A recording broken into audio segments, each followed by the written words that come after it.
Et puis donc j'ai bien compris, il y a deux facteurs importants, c'est le taux d'inflation et puis finalement la devise, et puis les importations et les exportations. Exactement. Là, le taux d'inflation aujourd'hui, je crois qu'il est à 1,8 sur le Québec.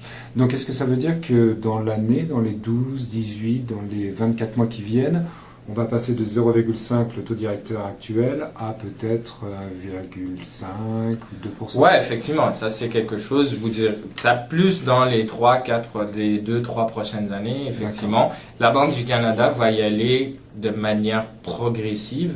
Une augmentation de 0,25, c'est de 0,25 points de base qu'ils appellent. 0,25 points de base, c'est ce qu'on appelle une augmentation normale. Une augmentation de 0,5 commence à être quelque chose de considérable. Une augmentation de 0,75 qui est quelque chose de beaucoup moins probable parce que ça peut... c'est-à-dire, on est dans une croissance économique canadienne, mais par contre, la croissance n'a pas été confirmée.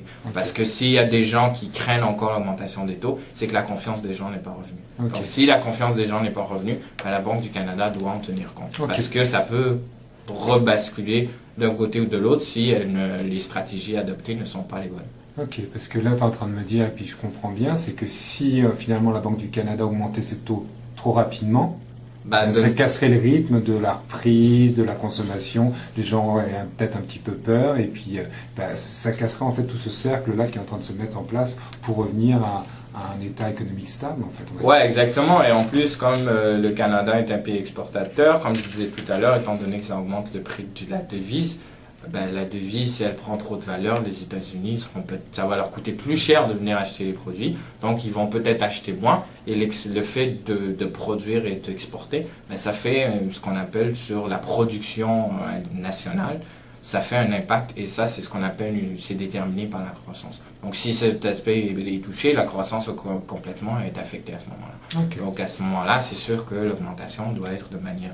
Et il ne faut pas se cacher de ce qui se passe en Grèce, ce qui se passe en Europe. Il ne faut pas le négliger parce que même si on est loin, on demeure dans un aspect de mondialisation. Il y a des pays européens qui exportent, il y a des pays européens qui importent. Donc effectivement, il y a plusieurs facteurs qui rentrent dans la décision de la Banque canadienne à part sa situation. On ne peut pas regarder uniquement notre nombril et dire on augmente le taux.